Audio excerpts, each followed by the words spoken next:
من شیما هستم.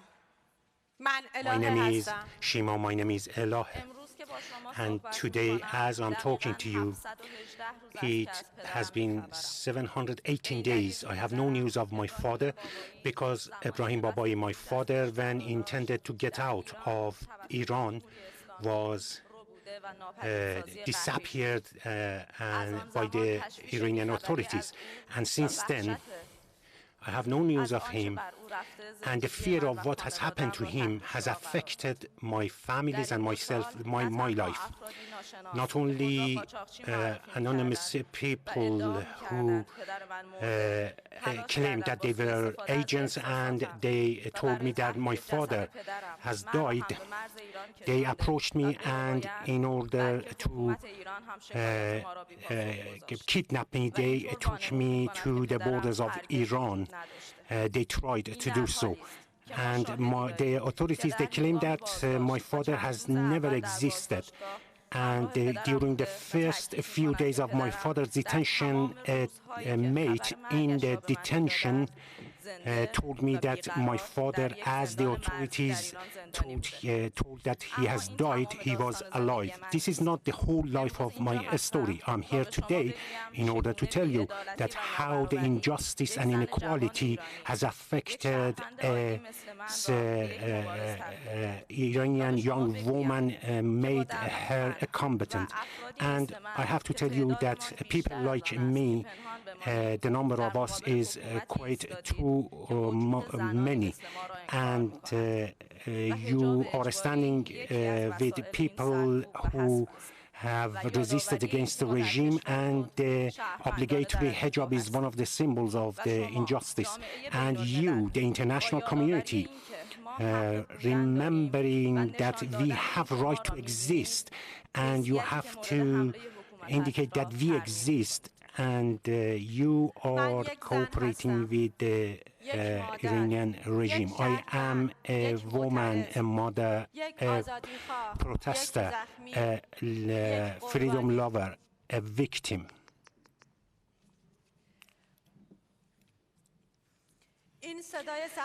This is the sound, the voice of 100 other eyes who have been targeted by bullets in order to stop them from protesting. I'm very lucky that I'm alive because hundreds of other people, they died and they are not with us today. I'm very lucky today in order to be here because I could have been detained and imprisoned like hundreds of others. Let me say that I am not Elohe Tawakkulian. I am Mahsa, Nika, Sarina, Kian, Minu, Majid Reza, Asra, Mehshad, Ferishte, Sadaf, and Mohammed, Hamid Reza. And these names, we have heard about them. And they were names that never had the chance to be heard. Thousands of families are mourning for their beloved ones. I want to be their voice today.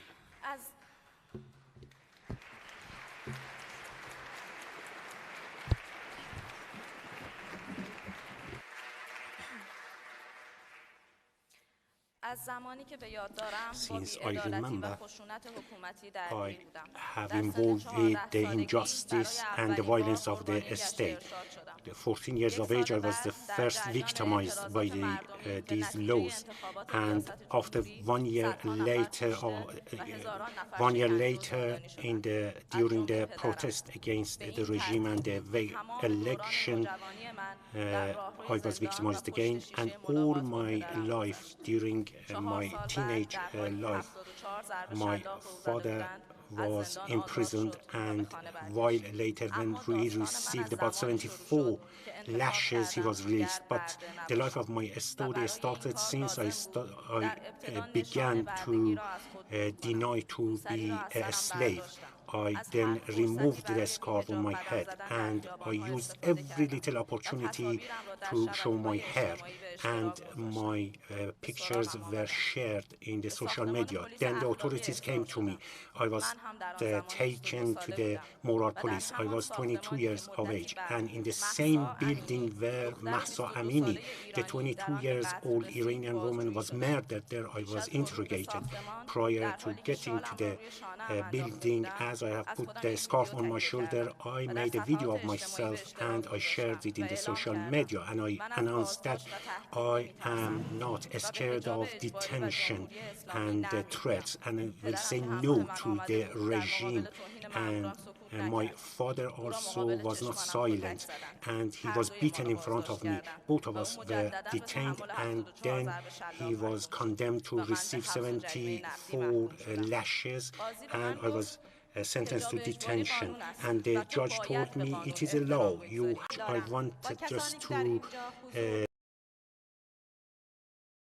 and in doctorate I was going for the entrance exam. However, I was deprived from continuation of my education. I was then sacked from my job, and I was deprived from receiving my documents, certificates from the university, and deprived from social life. We have gathered here for the honoring the human rights, honoring the freedom principles.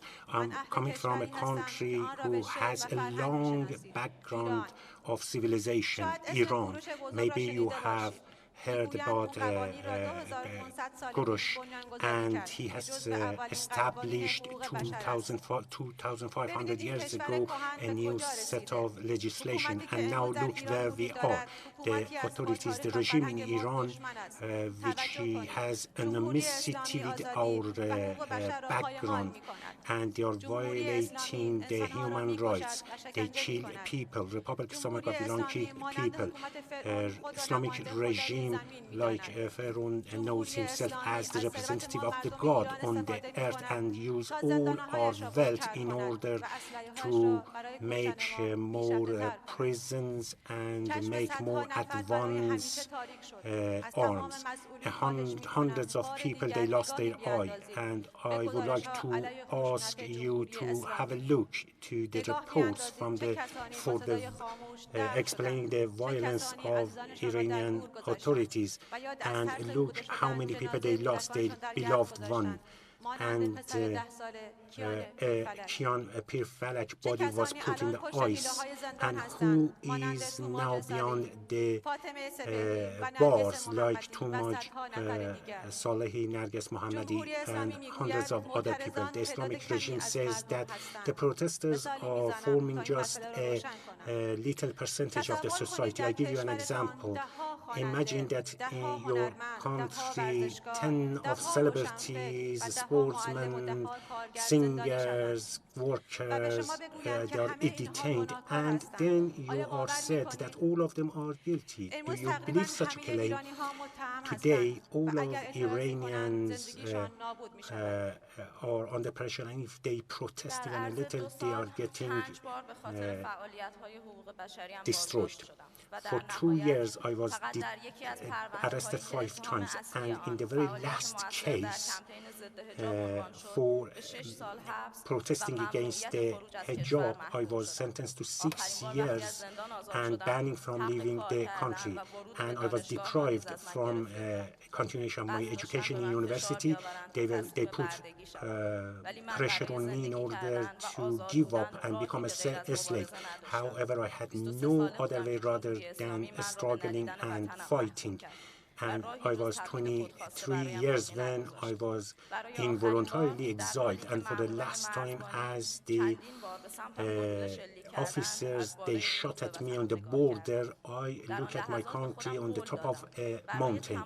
At that moment, I promised to myself that I struggle, I fight for all other people who were exiled until our country becomes safe, and being a woman is not a crime, and no one could be put behind the beyond the bars because of their ideas, and they don't get death sentence. And today, as my father is a victim of the disappearance, I have no doubt that I have to fight for a life, a normal life. What has been stolen from my people, I have to fight.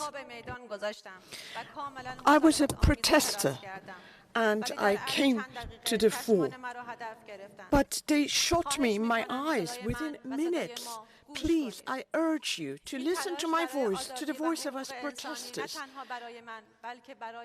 It's very important for me and for all Iranian people, the fight for freedom. We need your support. We need your support to carry on our slogan of women, life, freedom. The Islamic Republic continues to cut us off from the world by blocking internet.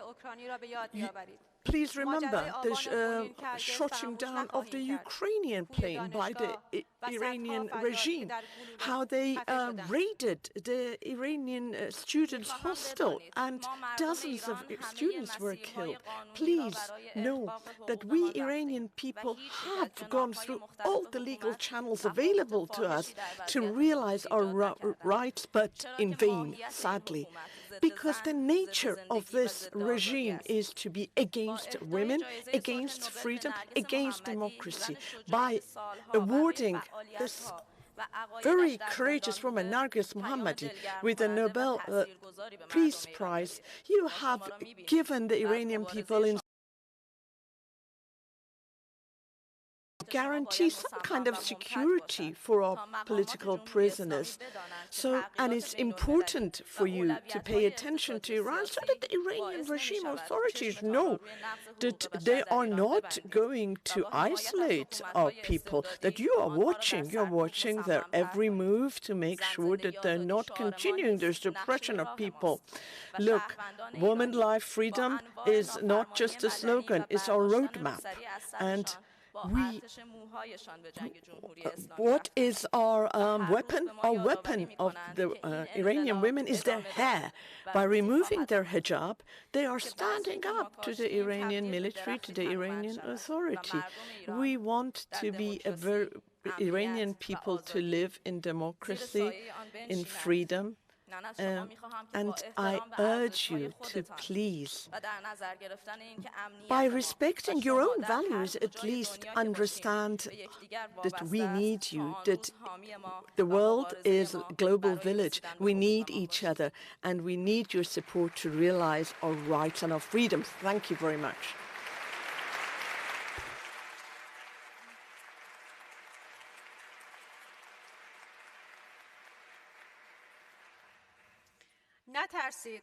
Don't be afraid. At least you, countries, that champion human rights and freedom, please,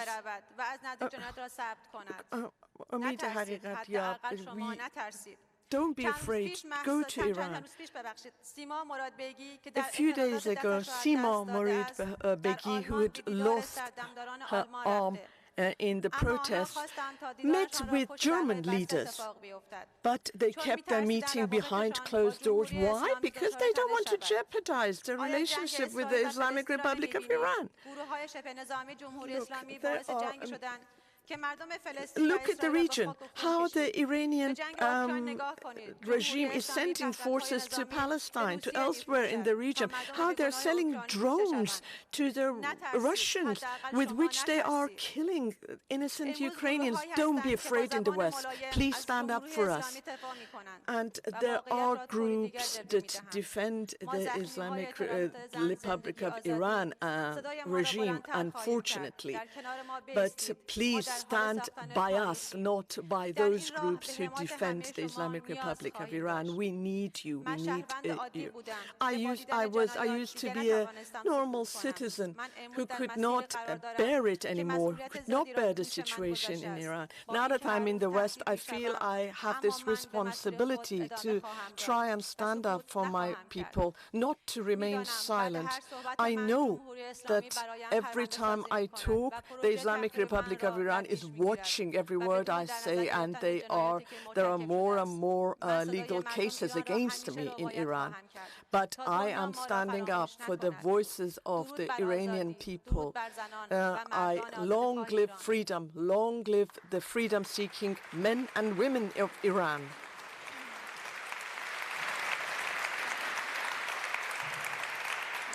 زن، زندگی آزادی. زن، زندگی آزادی.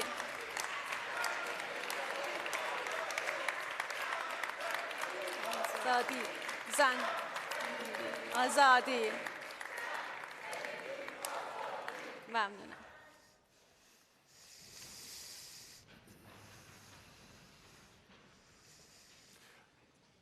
A powerful message from two Iranian women's rights activists, Shima Babai, currently in exile in Belgium, and Elaya Tavakolian in exile in Italy.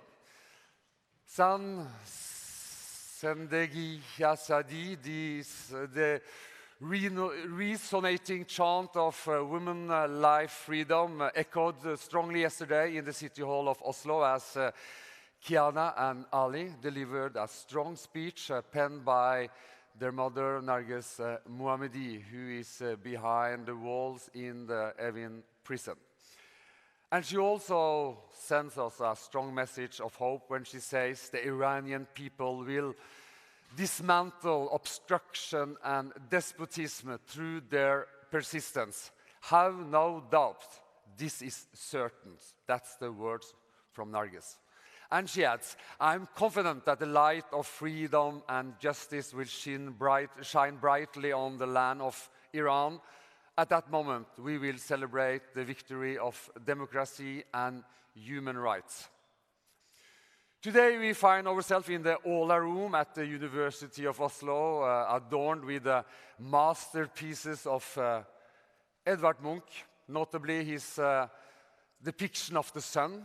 Munch aimed to convey both a sense of the specifically Norwegian and the universally human with the idea of enlightenment.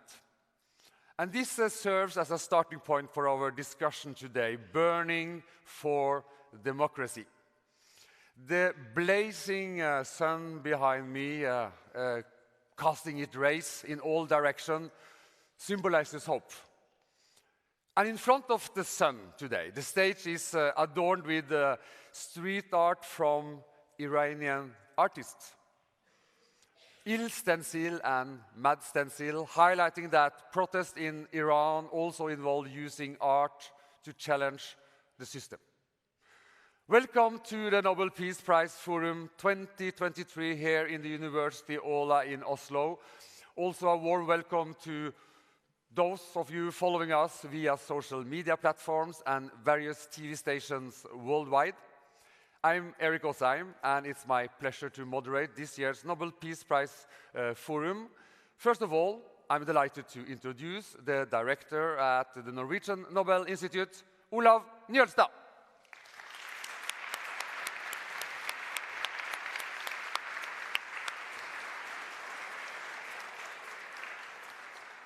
Thank you, Erik.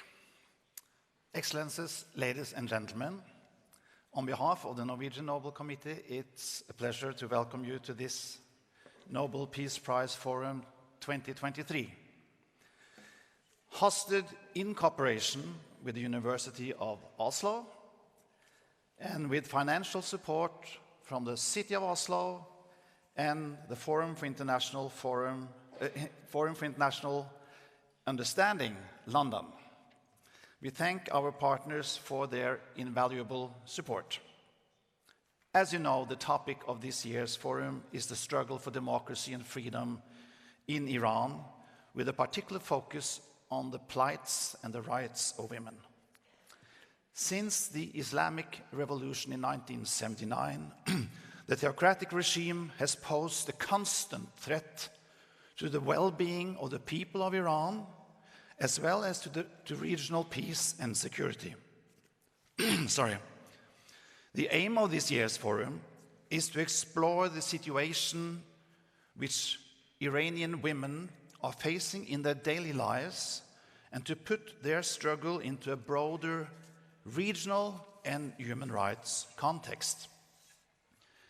It is our tradition always to invite a former Nobel Peace Prize laureate to the forum. This year, we are honored by the presence of two former laureates.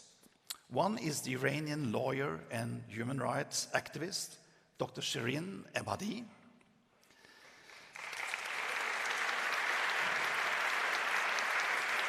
who received the Nobel Peace Prize 20 years ago in 2003.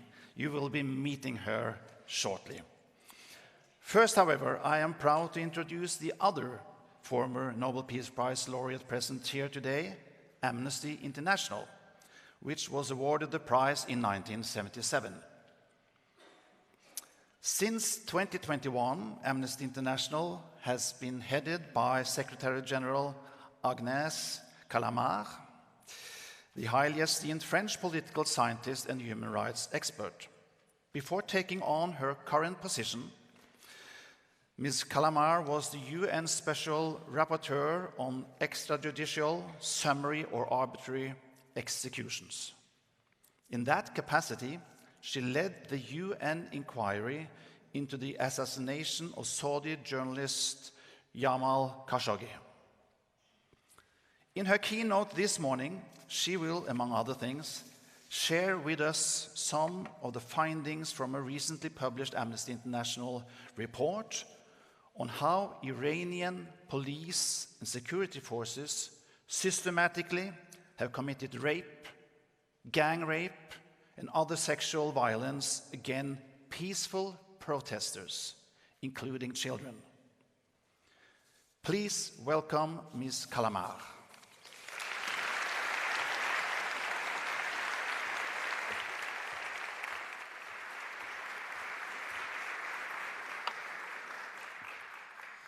Good morning. It's a pleasure and an honor to be here with you.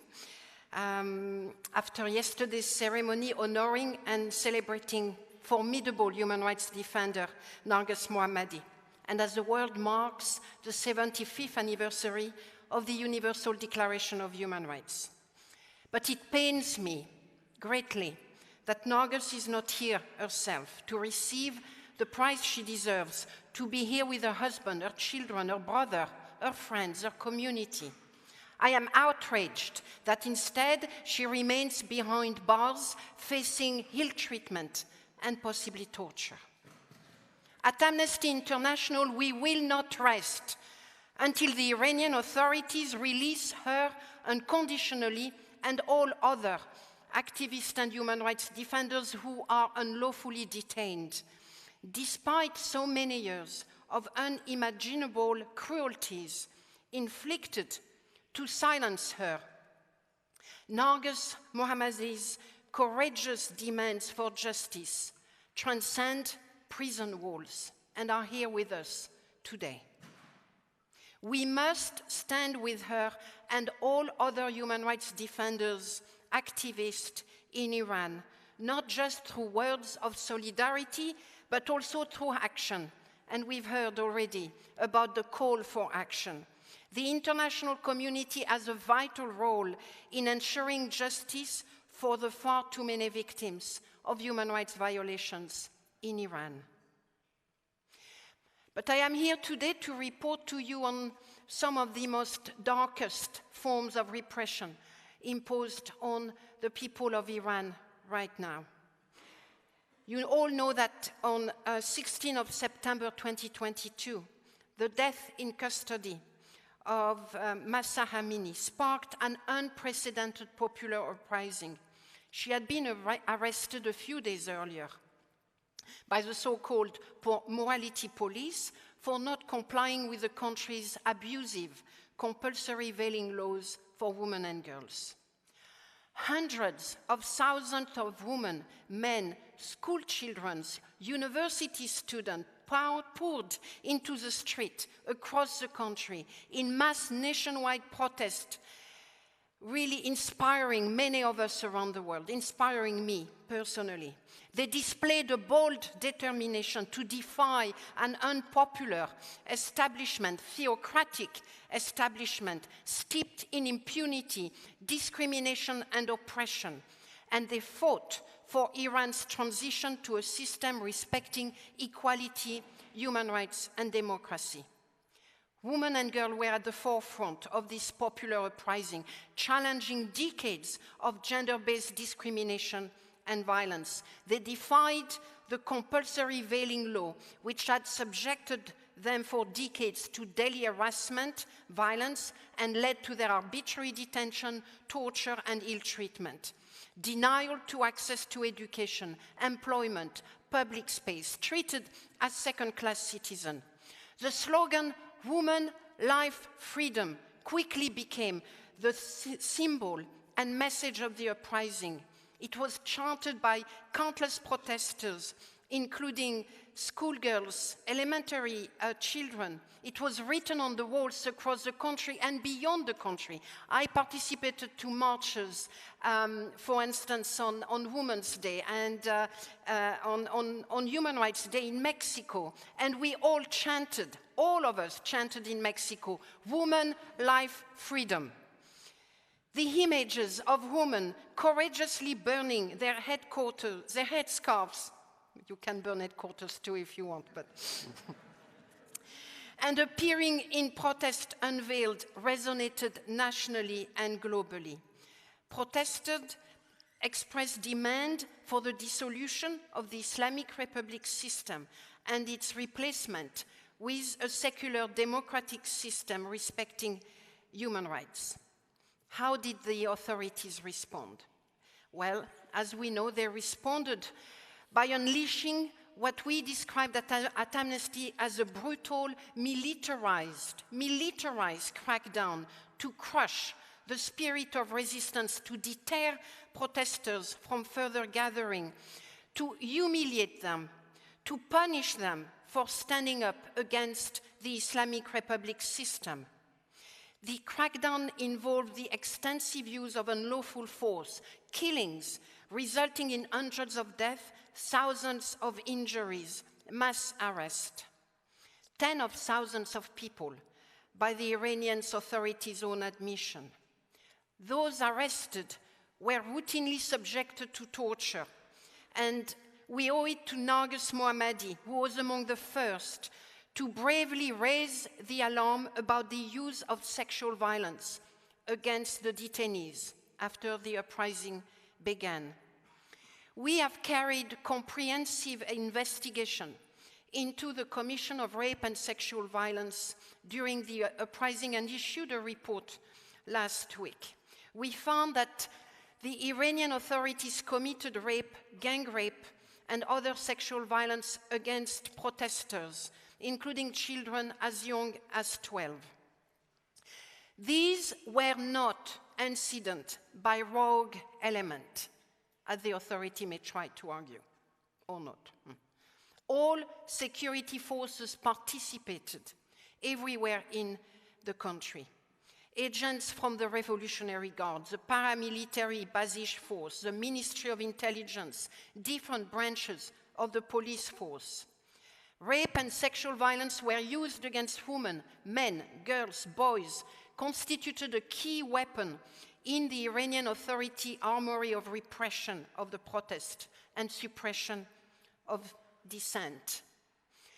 I'm here speaking on behalf of my colleagues at Amnesty International, and I want to pay credit for them, because from January last year, they relentlessly conducted this investigation and heard the most agonizing testimony after testimony about the rape. I hesitated for a long time. I thought, who am I to speak about what happened in front of a large audience made up of Iranian people. So I thought maybe what I could do is, give you some of the testimonies. I tried to find the ones that were not as gruesome as what you may read in the report, because what was committed on the bodies of the protesters some of them really young, kids, full of energy and spirit for life, coming into the street. And then they were caught. So let me read from Mariam. I've censored her a bit for the purpose of this audience. My friends and I removed our veils in public and we were chanting. The thought never crossed my mind that the security forces would arrest us. But they did. They caught us. They called us vulgar words. They mocked. They ridiculed us. They slapped us. They punched and kicked us in our genitals and our breast.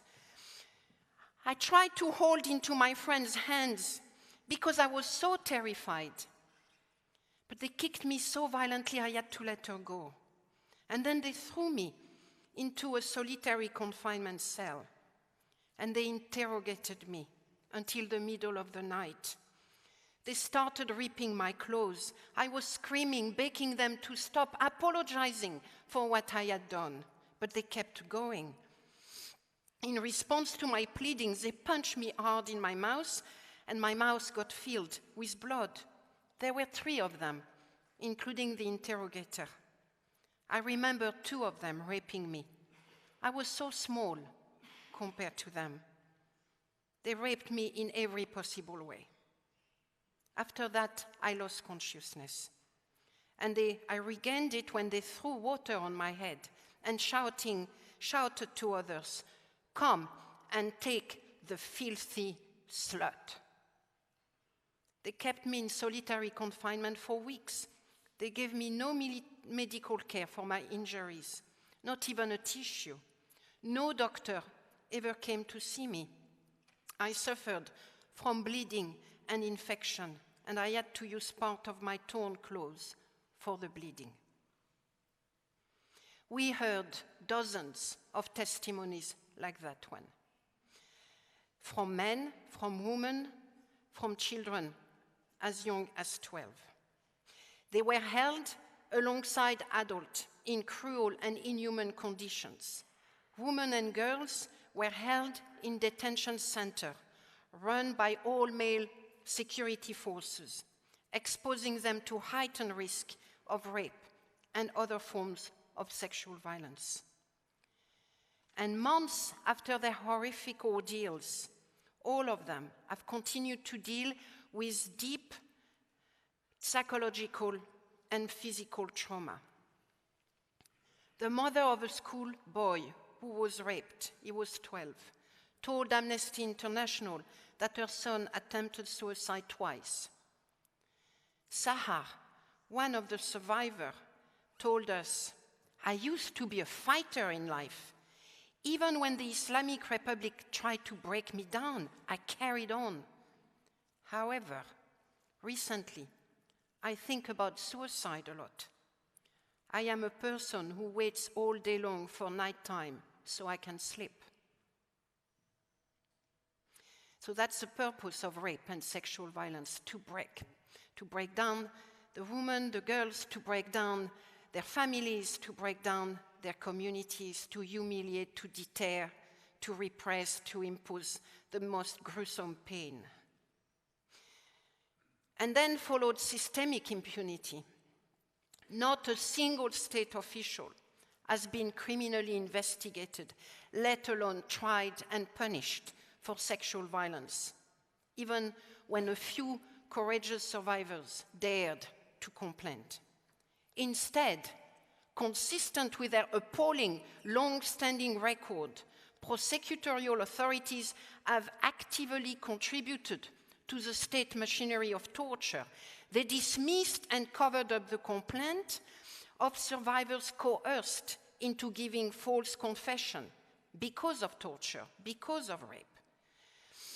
Prosecutors and judges have used those confessions to bring more charges against survivors, and some of them have even been sentenced to death.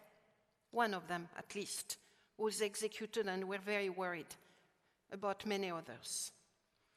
Victims have been left with no recourse, no redress, only institutionalized impunity, silencing and multiple physical and psychological scars running deep and far.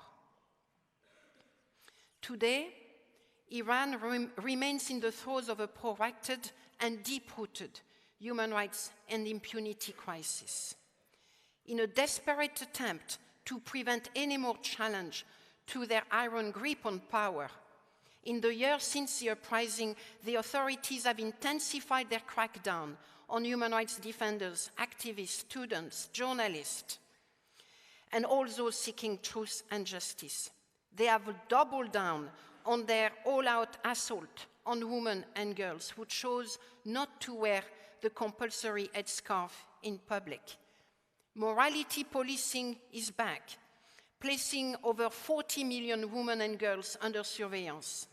Countless women have been suspended or expelled from universities, barred from sitting final exams, denied access to banking services, public transport. Others have been prosecuted, sentenced to imprisonment, degrading punishment. And today's massive crackdown is intensified by mass surveillance technology. In a 2-month period, from April to June 2023, Iran's police sent almost 1 million SMS messages to women driving without a veil. They were captured through artificial intelligence and received those very threatening messages. Some of them had their cars removed from them altogether. That's Big Brother on a scale unheard of. This is taking place amid a spate of hateful official statements referring to unveiling as a virus, a social illness, disorder. Prosecution authorities have repeatedly and shamefully tried to condition Narges Mohammadi's access to adequate health care on her complying with Iran's abusive and degrading compulsory veiling laws. As a result, her access to treatment for serious lung and heart conditions has been delayed or denied. There is absolutely no prospect for justice domestically. This is what we heard. This is what Amnesty International findings have shown over and over again. This is why we need the international community. This is why we need state in Europe, in particular because we have universal jurisdiction legal provision. We urge them to initiate criminal investigation against suspected perpetrators under the principle of universal jurisdiction with a view to issuing international arrest warrant. We demand that states support the extension of the mandate of the UN fact-finding mission on Iran to ensure that the independent mechanism continues to collect, preserve, analyze evidence of crimes under international law, so that sometimes in the near future, justice can be delivered. Now, I would like to play for you a video clip. Last year, during the Woman Life Freedom Uprising in Iran, hundreds of thousands of women, men, and children bravely protested against decades of inequality and oppression. In a new investigation, Amnesty International reveals that security forces tortured protesters through rape and other sexual violence in detention. My friends and I removed our veils in public and we were chanting. More than 30 members of the Revolutionary Guards threw us into a van. They called us vulgar words and punched and kicked us in our genitals and breasts. I tried to hold on to my friends' hands because I was so terrified, but they forcefully threw me into a solitary confinement cell. They violently raped me. Even wild animals don't do these things. I feel destroyed. A year on from the uprising, survivors continue to live with the physical and psychological trauma. Survivors said they're sharing their horrific ordeals with the world so that justice can be pursued. It's our collective duty to stand with them and their families. let's raise our voices to hold the Islamic Republic authorities to account for using sexual violence as a weapon of torture to repress protests and instill fear. Call on your government to pursue universal jurisdiction over Iranian officials responsible for torture and other crimes under international law. Silence is not an option. Silence is not an option. And each and every act of solidarity, every voice raised in protest, every demand for justice, support and amplify the action of the people in Iran. Silence is not an option because of the risk of further bloodshed. With the authorities' refusal to address the long-standing grievance of people in Iran, public outrage may once again explode into further rounds of mass protest and into further rounds of violence, sexual violence, rape, torture. Impunity has facilitated increasingly brutal responses by the authority to each protest wave since December 2017. So silence is not an option. Muted, timid international response to the Iranian government's crimes will only embolden them further.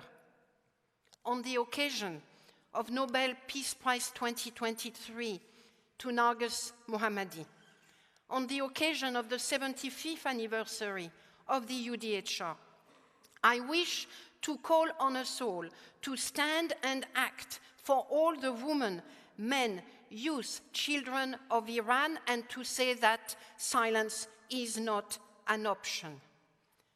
1948 gifted us the UDHR, showing how, in the face of even the worst that human beings can do to each other, a vision for justice and humanity is possible.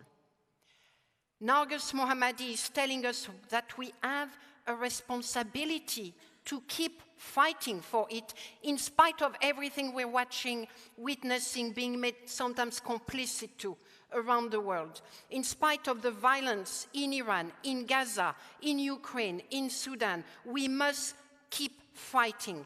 We must keep fighting against the darkness forced upon us by tyranny, violence, wars, and fear. The darkness forced upon us by indifference, double standard, aggression, and repression. So on the occasion of the UDHR 75th anniversary, I urge us all to resist. Resist the globalized, the localized, the national attacks against rights everywhere, beginning with Iran. I call on us all to transform and to reshape the laws, the policies, the system that repress dissent, repress the people of Iran and beyond Iran.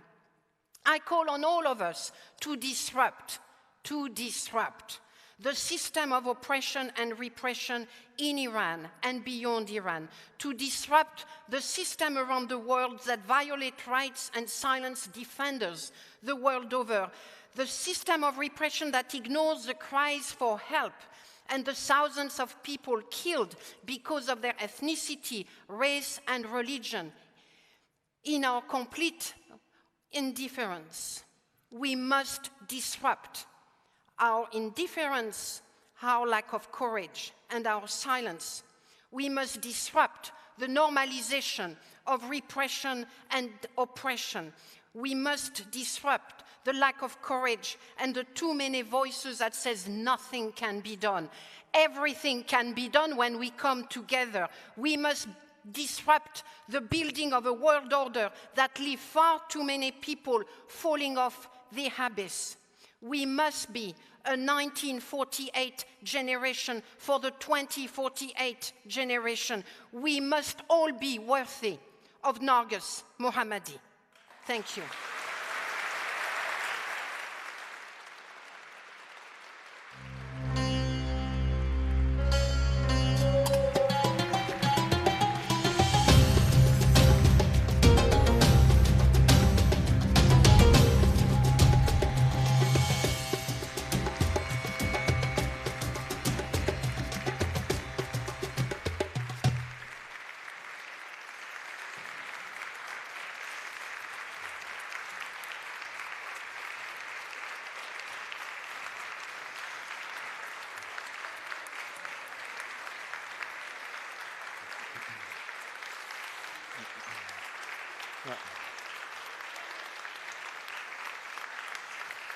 Thank you, Agnes Kalimar, for this extremely strong message. We have to break the silence. We will discuss that also when we continue with this Nobel Peace Prize Forum. We will change a little bit the theme. Wise, funny, and heartbreaking. That's how the New York Times described Persepolis. Marianne Satrapi's acclaimed graphic memoir of growing up in Iran during the Islamic Revolution, the animated feature film version of Persepolis, was nominated for an Academy Award for Best Animated Feature in 2007. Let's have a look. Parce qu'on m'a dit, si tu retournes, je sais pas, ceci et cela vont arriver. Mes liens sont toujours et resteraient toujours des liens très très profonds. Nous sommes en train de vivre un moment historique. Les chers partis. Au lit, tout de suite. Mage, ce n'est pas un comportement digne d'une future prophète. Mais mon Dieu! Tous ensemble de marcher vers la démocratie. Nous aurons enfin une société faite de justice et de liberté. Le peuple a voté démocratiquement à 99,99% pour la République islamique. Le voile est synonyme de liberté. Sortez tout en rang. Plus vite!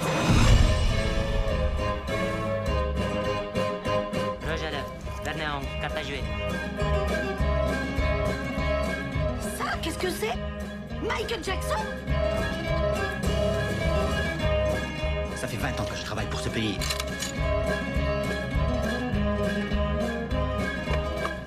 Mais j'habite là-bas. Un nouveau gouvernement a été instauré.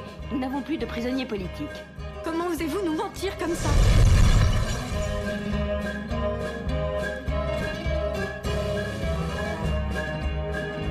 Jamais qui tu es et d'où tu viens.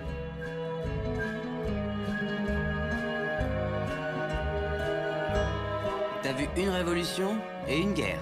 Ah ouais? Waouh, balèze. Allez.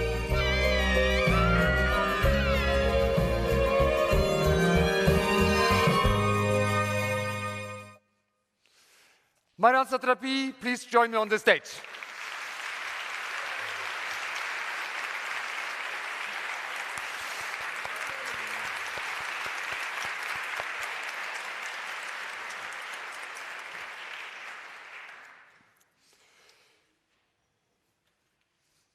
In September 2023, just some months ago,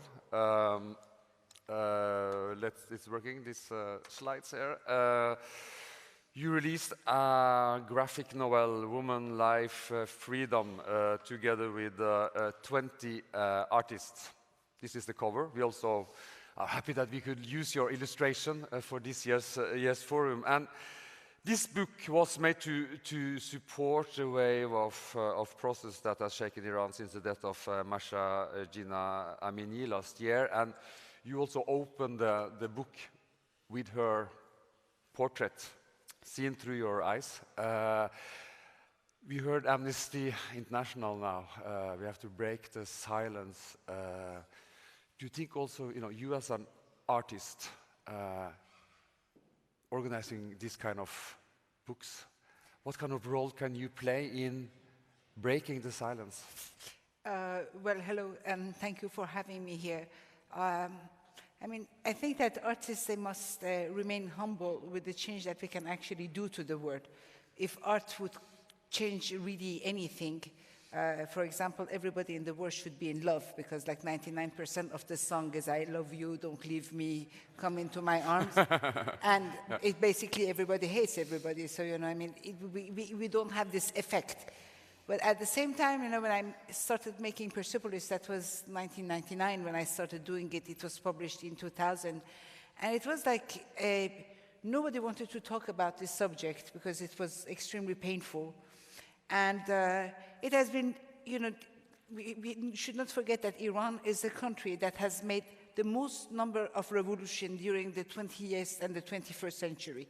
I mean, you have no country that has made as many revolutions. It starts with the revolution of 1905, the constitutional monarchy, and then 1915, 1919, 21, you can go on. So our people, they're actually fighting every day. So for me, it was like I had to say something at the time. The book that was published, it is like going, to demonstrate is very good, but demonstration, is always a momentum, and then you just forget about it. For me, it was very important not only to make a book, to explain to the other ones what is happening in our country, because obviously, I mean, it's not also the press that is lazy, is also they don't have any visa to go and report what is happening in Iran, and I just don't blame them 100%. But and also in the Western world, it is a revolution. Is that when you have millions of people coming out? I mean, our people, they cannot come in million out because they will all be killed. So the revolution has taken another shape. But to explain to them what happened, so that was the goal. And then to translate it and put it in Persian. Yeah. And free Persian, so also Iranian women and Iranians in general can actually read this book. Yeah. Absolutely. And the reason for that, and the reason among the 20 artists, I wanted most of them not to be Iranian, because if I do care about Iran, is normal. But when a French cartoonist, a Belgian cartoonist, an Argentinian cartoonist, when they care about it, for the Iranian, for a young Iranian who goes in the street, take off her scarf, or whatever act of resistance that they do, that are just as, peaceful as dancing, singing, and just trying to be happy. Yeah. To know that, the international artists, they support them, I thought it was important. Because we have the paintings here on the street art here on the stage, and many young people inside Iran express their rebellion on walls through graffiti, slogans, or even small choreography at the base of their buildings, etc. Marianne, again, so what kind of power can drawing, dance, art hold in this context? Well, we should not forget that we are, in Iran, the pilgrims, they go to the tomb of Hafez. We celebrate our poets like no other people, they celebrate their poets. We actually talk into a poetry, and this poetry is as old as 1,000 years. I mean, the Shahnameh of Ferdowsi saved our language from the Arab invasion. So we are a cultural people, and Iranian people, they're happy people. The way they cope with the thing, you hear us being moved, being angry, and we have all the rights. But when we are among ourselves, the thing that actually saves us is our sense of humor. And to have a sense of humor, you have to be fucking intelligent, because humor is based, it's not crying. We all cry for the same reason. It's very normal to cry.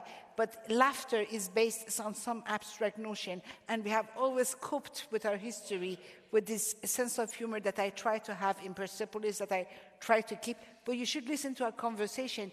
The way the Iranian people, they actually fight is...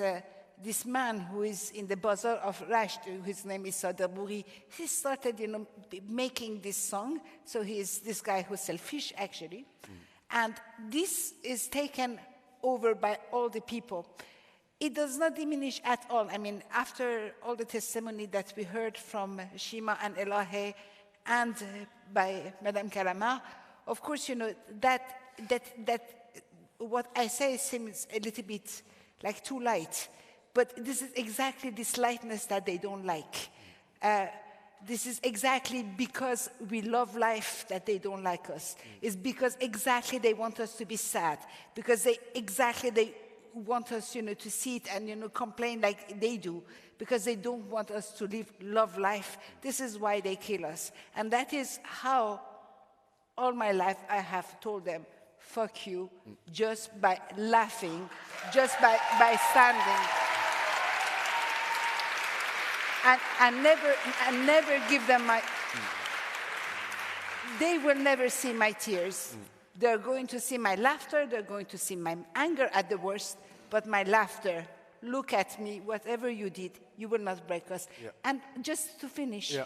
I had to finish that, is, we heard women, and they're extremely scared of us, and they have to be scared of us, because we are bold, and we are strong, and we are brave, and no matter what they do, no matter how many times they will rape us, physically, mentally, whatever they do, we will fight back. This. So.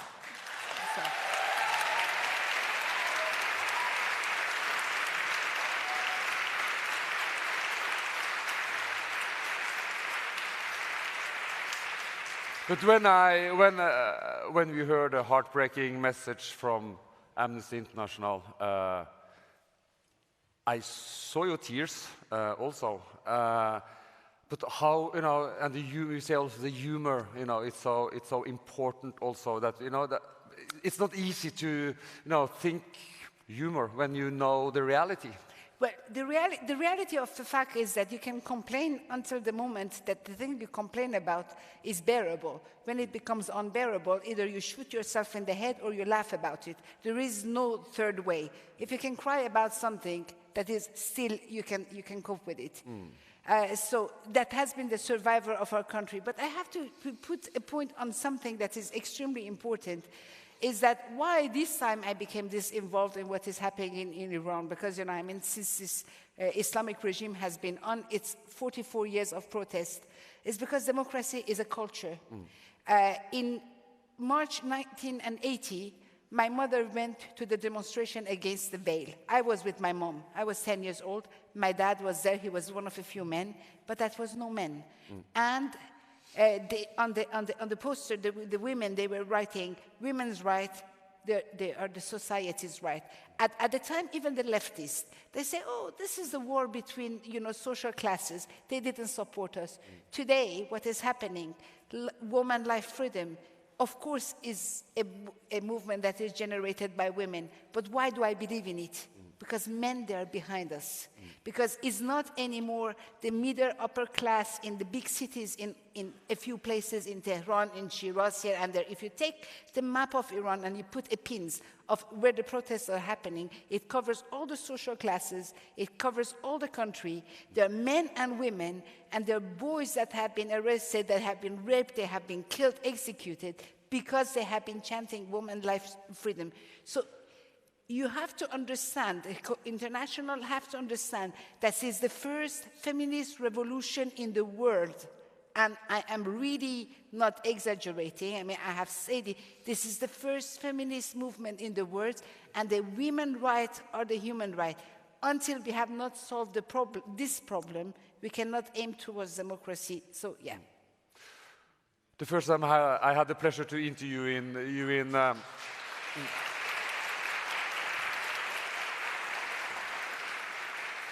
the first time I had the pleasure to interview you in Paris, where when Persepolis was translated into Norwegian, and that was in 2008, so it's a long time ago. But I remember you were also that you were speaking a lot about hope. Now, so many years later, do you still maintain this hope? It's not hope that I have. I have certainty. Yeah. It's not. The Islamic Republic is factually dead. People, they have to understand that. When you are a government, when 85% of the people, they're against you, and among this 15%, you have, 5% that are like these religious fanatics, but 10% of them is just business and money and all of that. When you have this country that for the majority, they want to change, when you have this country that are aiming so much for democracy and for freedom, and a government that comes from the Middle Ages, this government does not represent this country. And people, they have to understand, in Europe, everybody is like, oh, Islamic Republic, like if it was this big black monster, like a big thing. They are not this solid at all. Don't forget, any dictator that falls down, a night before he falls down, everybody is convinced that he is there, stable. And when he falls down, everybody say, how did he keep such a long time? So it's a certainty because the culture has changed. And 90% of a democratic revolution is the cultural revolution. That has happened. Now, the 10% it remains. And this is for that we need the international support, because we cannot, of course we can do it. And I don't think no Iranian, they're saying, oh, European, go and make the revolution for us. No. Not at all. Go and make a war for us. Not at all. But it's a gap between that and actually inviting the mayor of Tehran, the butcher of Tehran, to Belgium. This is not possible. That Germany sells, these things, to check Iranian people artificial to Iranian. This is not possible. You cannot just, and then.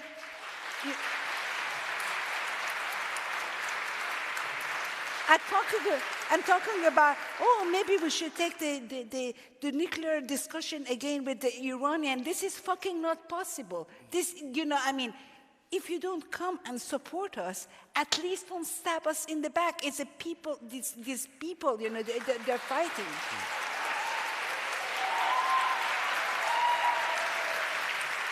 Thank you.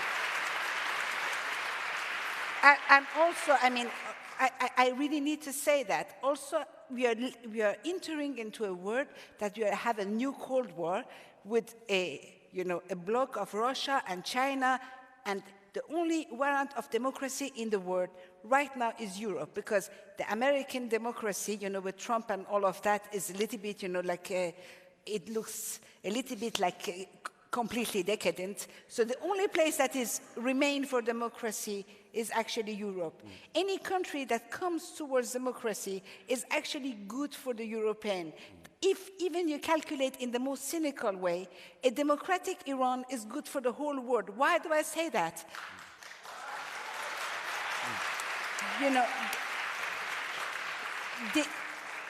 The political Islam came with the revolution of 1979.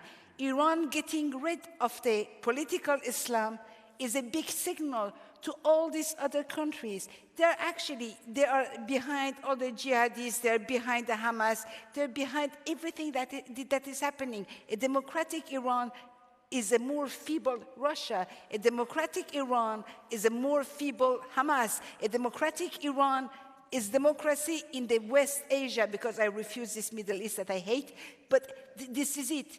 So, the globe is round, as we know, and we are not living in the 17th century where we are on the back of the horses. It takes us a half a year to go on the other side. Any terrorist take a plane, come here and kill you. So if you don't want the terrorist in your land, you have to support us for your own sake, even if you don't think about us.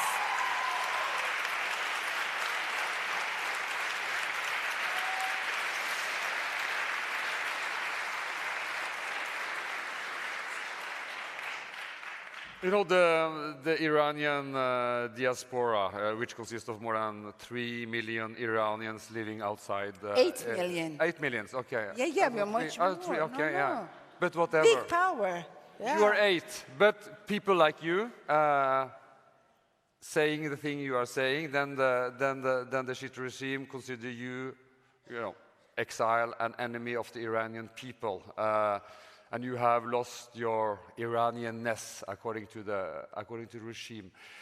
How is the relation between you Iranian exile and Iranian living inside Iran? Are you thinking in the same ways? Well, first of all, regime saying that I have lost my Iranianness, fuck them, because the only people that are not Iranian is them. They don't dress like Iranian. They don't want to speak Farsi. Everything that they love has nothing to do with Iran, is like this big Shiite, whatever Muslim thing. And if for that they have to sacrifice Iran, they will do it. The biggest military force in Iran, they are called the Guardian of the Islamic Revolution. They are not called the Guardian of Iran. So there is nobody less Iranian than Iranian government. So they are not going to give me a lesson about how Iranian I am. I'm extremely Iranian. I'm also very French. But I hate this thing of the Iranian inside of Iran and the Iranian outside of Iran. This identity is so powerful, is so much rooted in you, that even in 1,000 years, if I could have 10 lives, at the end, I will still, behave like one. This is in me. I love the Iranian poetry. I love the Iranian generosity. I even love when Iranian people, they lie to me and they tell me, oh, I love you and I love you so much. And behind my back, just 2 seconds after, they say, oh, I even love that because, if I see someone for 30 seconds, I want him or her to tell me, oh, you're beautiful, your feet on my eyes, I die for you. And behind my back, they can say whatever they want. Even that I love in Iran. So yes, yeah, I'm super Iranian, sure.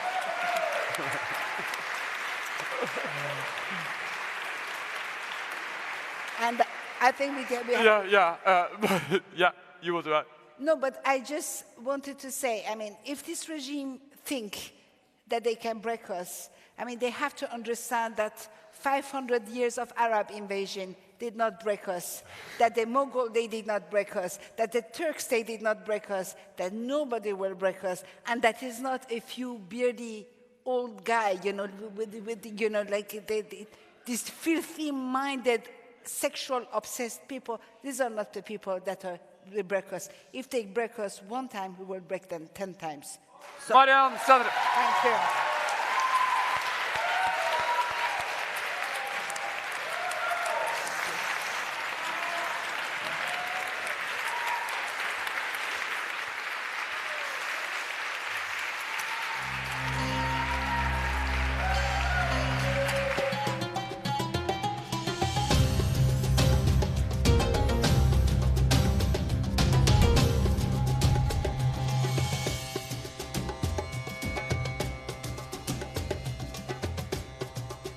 Thank you, Mariam Satrapi, for also making us laugh this morning. We will now meet a remarkable woman. Shirin Ebadi is an author, lawyer, and was the first female judge in Iran, living in exile in London since 2001. As mentioned, in 2003, she received the Nobel Peace Prize. Dr. Ebadi, please join me on the stage.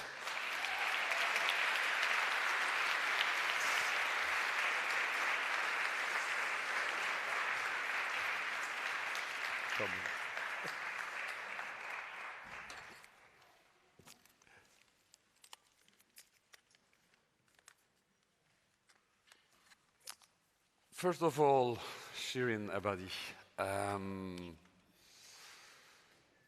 upon learning that your former colleague and friend, Narges Mohammadi, received the same prize as you 20 years later, what was your immediate reaction?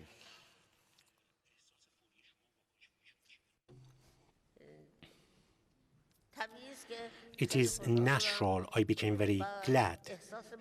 And the next feeling was that once more we just banged on the mouth of this regime and we were victorious. Because Republic Islamic of Iran in 2009 attacked our NGO and shut down our office, which I had bought using Nobel Prize money, and sentenced, detained my colleagues. However, up to this moment, we are working in Iran, however, underground, in an underground manner, secretive, because, if they become aware of the identity of my colleague, they are in danger, they become in danger of detention. We are operating secretively. I'm very glad that awarding this prize to Narges Mohammadi, it shows that whatever the regime does, it doesn't matter. What is important that we are going ahead, we are proceeding with our plans.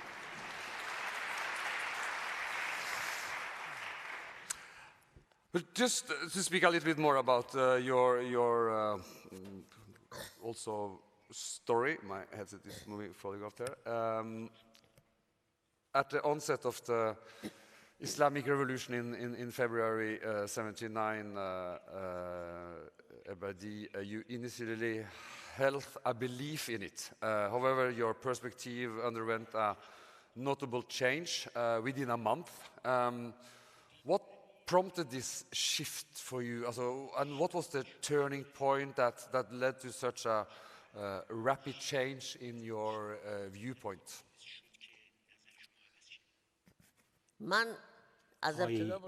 Since the beginning, I was in agreement with the Islamic Republic of Iran because their slogans were independent and freedom, and anybody, a normal person, wants these. However, very immediately after that, very soon, we noticed that Khomeini was a liar. The very first lie was about in 8th of March 1979, when less than 2 months after the victory of the revolution, he changed his word. Prior coming to Iran, he always claimed that Iranian women will be free, they are free to live wherever they want. However, in 1979, it was 8 a.m. in the national radio, it was announced that the women who are employees of the governmental offices, they have to wear hijab. And at that point, I understood that this man was a filthy liar, and 8th of March, I left.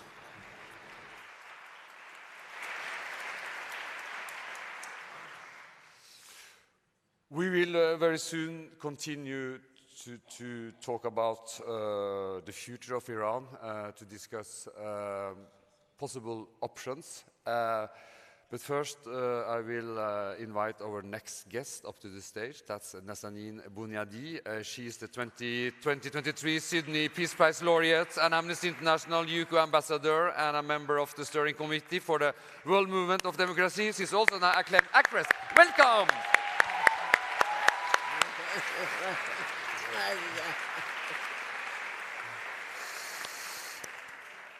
Nazanin, first of all, you know, I know you are in contact with also a lot of Iranian women inside Iran, and what kind of stories do you hear from these brave women these days? You know, I think, first of all, thank you for having me. It's so wonderful to be with you. People may think this revolution is dead. And I'm in constant contact with people on the ground inside Iran, particularly dissident women. And what people may not realize, the international community may not realize, is that if you're not seeing the same numbers on the streets, it's because this regime has brutalized the Iranian people. They can't go back on the streets. But the revolutionary fire is very much ablaze in the hearts and minds of Iran's embattled protesters. And women, Iran's brave women, are continuing to flout the compulsory hijab in the hundreds of thousands on the streets of major Iranian cities as we speak. Mm. As a long activist, you yourself several times award-winning for human rights, what do you think this Nobel Peace Prize to Narges Mohammadi could change for your country? I think Mrs. Abadi is right in the sense that this is a big blow to the regime. They count on the fact that we forget the Iranian movement for democracy. But something like this centers woman life freedom and centers the plight of the Iranian people for freedom, for democracy, for a secular democracy.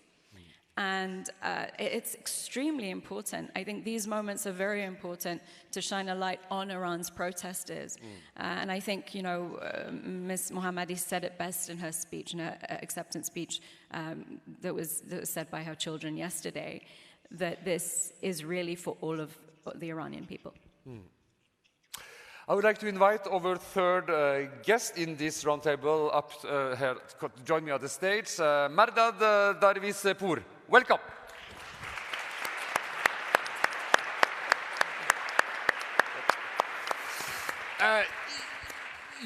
You are an Iranian Swedish socialist, and is also a well-known figure of the Iranian Republican movement. And as a young student in Iran, you were also arrested many, many years ago.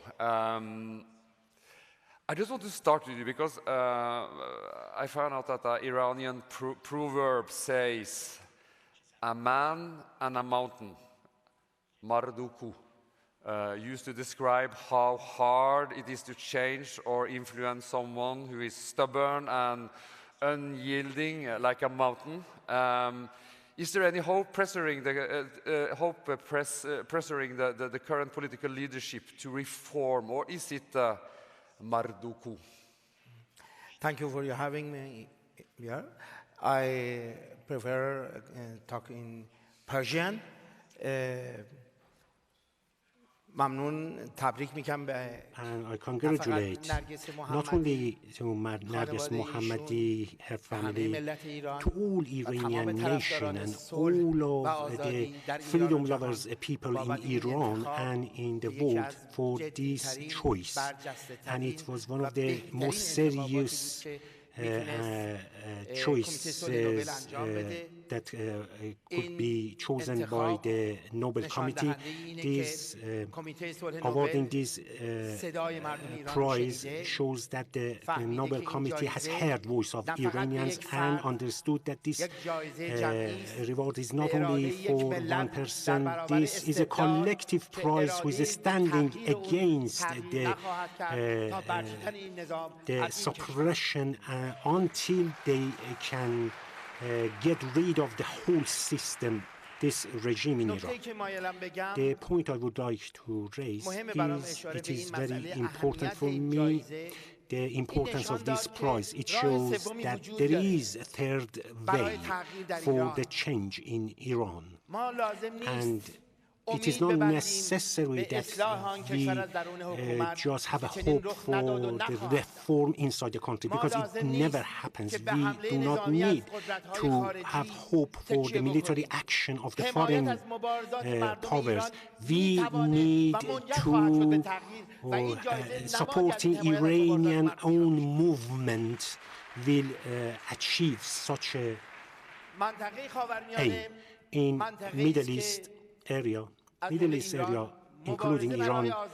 The fight for democracy and freedom has 100 years of background. However, many of these struggles have not resulted in anything, and it resulted in the internal war and reproducing of the repression. However, in Iran, also in the past revolution of the revolution, did not materialize the freedom and democracy. There is always a danger that the fight for change in Iran, if does not rely on the culture and the principles, then it will reproduce another form of repression. However, in my view, 44 years of the rule by Islamic government has created another culture among Iranian people, and they do not believe in any sort of force which is based on the family, monarchy, etc. They only directed towards democracy, and I think sooner or later our society will reach to such a stage, and the Islamic Republic of Iran is just a bracket, a parasite in the history of Iranian people. Madam Ebadi, is reform, is that an option, or is it, change of regime, completely change of regime? That's the solution. 43 سال مردم ایران همه نوع راه‌هایی رو امتحان کردن که ببینن آیا این رژیم قابل اصلاح یا نه. چرا مردم می‌خواستن اصلاحات رو انجام بدن؟ برای اینکه تغییر رژیم احتمالاً ممکنه خشونت‌هایی رو هم به دنبال داشته باشه. می‌خواستیم مسالمت‌آمیز، بدون خشونت، بدون خونریزی وضع ایران رو بهتر بکنیم. اما هر راهی که رفتیم، هر کاری که کردیم، متاسفانه به بنبست برخورد. حالا انقلاب به مردم ایران تحمیل شده. نمیخواستیم، Sorry, we were met with deadlock. We tried every which way possible, but we didn't get anywhere. Reforms did not work. We did not want violence. We wanted to act peacefully. We did everything. But I know we will succeed. We want to remain peaceful in our protests. However, if any violence takes place during our protests, it is not due to the protesters, it's because of the regime and the brutality of the regime. Now, let me add that the international community, what can the international community do to help us, to support us, to get rid of this regime without any bloodshed? Look, I'm a jurist. I'm a lawyer. Let me speak to you a bit about the law. Well, you could use international law to help us. One way which could really aid the Iranian people in order to topple this brutal regime is to find ways through which we can take the regime to international tribunals. That would pave the way towards toppling the regime, using the international law. In Iran, many anti-women laws, discriminatory anti-women laws were adopted after the revolution, and I'm going to give you a few examples. For instance, the value of a woman's life is considered to be that of half of a man. For instance, if my brother and I happen to be in some accident on the street, the court in Iran awards my brother twice as much in damages than me. The testimony of 2 women is tantamount to the testimony of one man. A man in Iran can have up to 4 wives, and he can divorce them at any time he chooses to, whereas it's almost impossible for a woman to obtain divorce. As regards inheritance, a woman inherits half of that of a man. And there are dozens of other discriminatory laws against the women. And I've just given you very few examples. This discriminatory situation against women, how is it different to, let's say, South Africa, where black people were deprived of their rights? How different is it from North America, from the United States of America, before blacks or colored people realized their rights? My question is this: why is it that international law only sees apartheid in relation to race, whereas people of color are not necessarily, they don't necessarily constitute half of the population? However, women do constitute half of the population of any country around the world.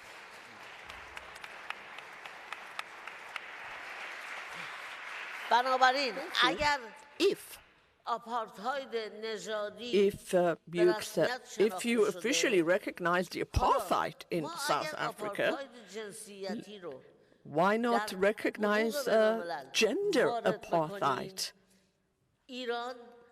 by international law? And if we do, you will see that in Iran, Afghanistan, you can use by international law in order to improve the plight of women in these countries. All Islamic women want this. We have a gender apartheid, and we need international law for that. And as I said, the women constitute half the world's population, so we have to think about legal routes, legal channels. It's not just about killing each other or chanting slogans or sanctions. Use the law. International countries, especially Norway, they can oppose that there should be such laws, that they should officially recognize a gender apartheid, and once they do, believe me, then the Iranian regime could be tried for crimes against humanity. And it will be very easily done. We will be able to topple the regime very easily through use of international law. So that is how you can help us. We're not saying attack Iran, but please help us take this brutal regime to international tribunals to make them answerable for their crimes. Yeah, Nazanin Bounadi, how would you like to comment this? Because also, what way can, external pressure towards the regime, what can it change?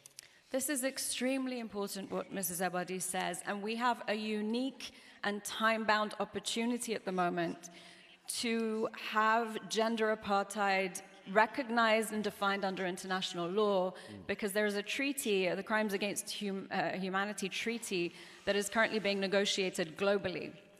And we need UN member states, we need the international community to do exactly what Mrs. Ebadi says, and call for the recognition of gender apartheid under international law. Why? Because the oppression and segregation of women is a pillar of this regime. If that pillar crumbles, the regime will crumble. When we say this is a women-led revolution, when we say it's a feminist revolution, this is what we mean.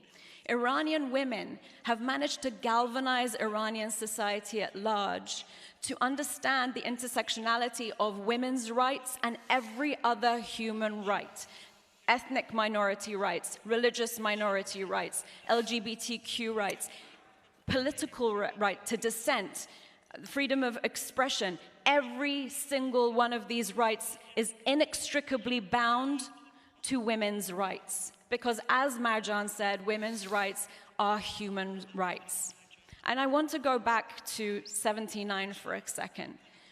When the compulsory hijab was imposed, there were women who came out in protest, who risked their violence and lashes and imprisonment and harassment, and they came out to protest because they understood early on, as Mrs. Ebadi did, that when you do that to women, everything else in the society will go downhill.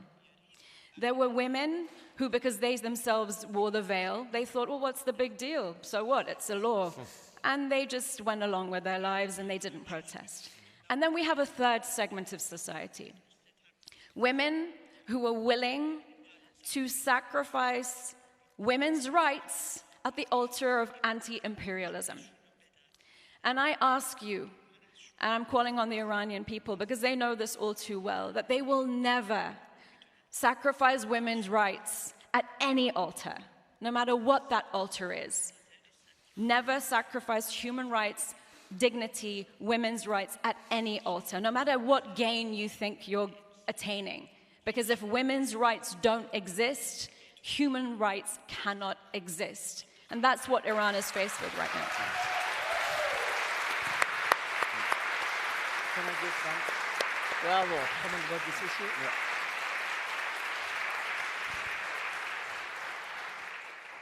I just want to go back to you, Mr. Darvispour.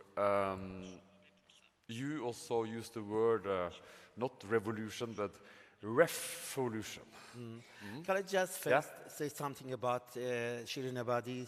This is an important issue, I think. Gender segregation and gender apartheid is not same, and this is very important.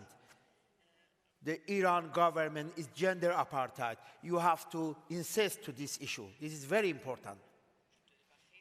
Because when you use gender apartheid, you mean systematically the government use everything, ideology, political, and every structure issue for systematically excluded women from society. Because I think this is very important, as you say. It's not a question about gender segregation. It's a question about gender apartheid. But come back to your question. Yeah, I just want to come back to that revolution is not what you see in the future, but you are more like revolution. a mix of reforms yes. and revolution. How... I continue to Persian because this is an important issue. وقتی از مفهوم speak about revolution, what the concept of revolution or reforms, revolutionary reforms, or structural developments, instead of saying revolution or reforms, we have to highlight two issues here. First, we want to stress we do not want a violent revolution. We do not want violence, because violence never in the world has led to democracy. But at the same time, we want to emphasize that this is not the kind of regime that is going to be reformed. It's not a Western democracy that can be reformed. It's not possible in this Islamic system. So we have to, how we are going to topple this system. Nevertheless, to topple it, we need to do this peacefully. But we need to do this peacefully without people paying such a huge price with their lives. We have to bear in mind, violence breeds violence. We have to eschew violence as much as possible. But, as Mr. Zabadi said, there are two kinds of violence. There is defensive violence, there is aggressive violence. Aggressive violence ends in ruining a country. Aggressive violence wants to bring about destruction, whereas if it's defensive violence, it's about survival, because we want to survive. So when people find that they have no choice but to use violence, that is defensive violence. Nevertheless, we have done our utmost